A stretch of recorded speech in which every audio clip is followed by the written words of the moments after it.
کل ایک بہت بڑی کوتاہی ہو رہی ہے. اجتماعی قربانیوں میں لوگ نوٹ کما رہے ہیں. اجتماعی قربانی میں آپ نوٹ نہیں کما سکتے.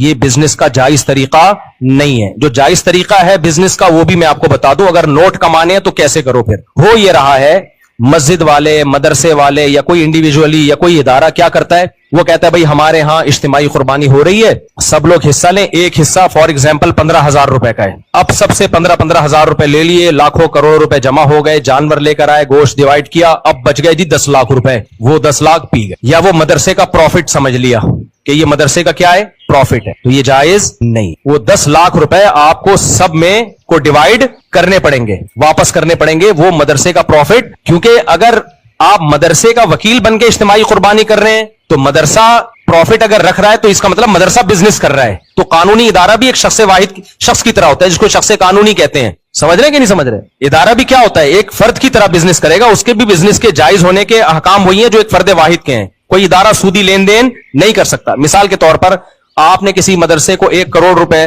مدرسے سے 1 کروڑ روپے قرضہ لیا اور کہا کہ میں ہر سال 1 لاکھ روپے مدرسے کو اس پہ پروفٹ دوں گا مدرسے کو, لیکن یہ پروفٹ مدرسے کے لیے جائز نہیں ہے کیونکہ مدرسے سے سودی قرضہ لیا جا رہا ہے. تو ایسے ہی مدرسے کے ساتھ جب بزنس ہوگا تو بزنس کے احکام وہی ہیں جو جمشید کے ساتھ بزنس کے احکام ہیں. وہ کیا ہے وہ میں ابھی آ کے آپ کو بتاتا ہوں. سمجھ رہے کہ نہیں سمجھ رہے؟ تو اب کرنا یہ ہے کہ جب کسی مدرسے یا مسجد کی طرف سے اجتماعی قربانی ہو رہی ہے تو آپ نے یہ کرنا ہے کہ بھائی جتنے ایک حصہ ہم اتنے کا لے کر آئیں گے, جو پیسے بچ جائیں گے ہم آپ کو واپس کرنے کے پابند ہیں, اور اگر آپ اجازت دیں تو ہم مدرسے کے ڈبے میں ڈال دیں. یہ رسید پہ پہلے لکھوا لیں آپ. پھر اب جب وہ پیسے بچیں گے, اگر کوئی شخص کہتا ہے میں نے اجازت دی تھی آپ کو کہ یہ مدرسے میں ڈال دیں لیکن میں وہ اجازت کینسل کر رہا ہوں, مجھے پیسے واپس دو, تو آپ کو دینے پڑیں گے کیونکہ اس ایگریمنٹ کی کوئی شرعی حیثیت ہے نہیں. یہ بس ایک اخلاقی پابندی ہوگی کہ بھائی میں نے کہا تھا جو پیسے بچ جائیں تو مدرسے میں ڈال دینا, اس وقت میرا موڈ یہی تھا, لیکن پیسے تو چونکہ میرے ہیں تو واپس دے دو مجھے, تو آپ کو واپس دینے پڑیں گے.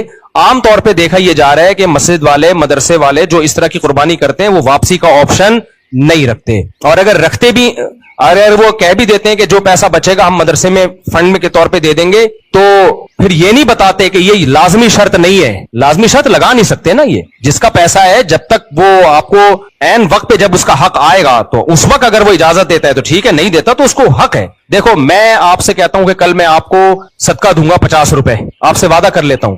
کل آپ آئے کہ آپ نے کہا تھا 50 روپے دو, میں کہہ رہا ہوں یار میرا موڈ نہیں ہے, تو آپ زبردستی لے سکتے ہو؟ بھائی ایک وعدہ کیا تھا, ابھی میرا موڈ نہیں ہے.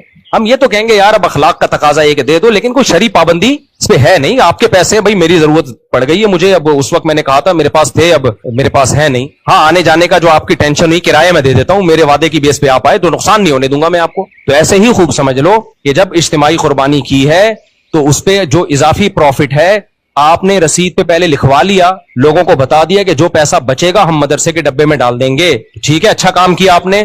لیکن جب یہ پیسہ بچے گا تو لوگوں میں سے ہر ایک کو یہ حق حاصل ہے کہ وہ یہ پیسہ واپس لے لے. وہ کہیں ہم نے کہا تھا کہ آپ مدرسے میں دے دیے گا لیکن اب ہمارا ارادہ بدل گیا, پیسے ہمارے ہیں تو آپ ہمیں واپس کر دیں. یہ لازمی شرط نہیں ہے. تو رسید میں اب اجتماعی قربانی میں آپ نے کیا لکھوانا ہے, بھائی ایک حصہ اتنے کا ہے, جو پیسے بچیں گے وہ کسی انڈیویجول کسی فرد کے ہرگز نہیں ہوں گے, وہ تو ویسے ہی حرام ہے, ناجائز ہے. بلکہ جو پیسے بچیں گے ہم مدرسے کو دیں گے, لیکن اگر آپ واپس لینا چاہیں تو آپ کے پاس یہ رائٹ ہے, آپ فلاں تاریخ کو ہمارا پورا حساب ہوگا, عید کے تیسرے یا چوتھے دن آ کے وہ رقم لے جائیں, تو رسید پہ آپ کو اس طرح سے چھپوانا پڑے گا, تب یہ کام حلال ہوگا, ادروائز یہ جائز نہیں ہے. سمجھ میں آ رہی ہے بات؟ اب آپ اگر اس کو پروفٹ کے طور پہ رکھنا چاہتے ہو کہ میں اجتماعی قربانی کروں اور نوٹ بھی چھاپوں, تو پھر آپ نے کیا کرنا ہے, پھر آپ نے یہ کرنا ہے. اچھا یہ ناجائز کیوں ہے, یہ جو پہلا طریقے میں بزنس ناجائز کیوں ہے؟ ناجائز اس لیے ہے کہ آپ جب اجتماعی قربانی کرتے ہو تو آپ لوگوں کے نمائندے ہوتے ہو, ان کے لیے جانور خریدنے کے لیے. وکیل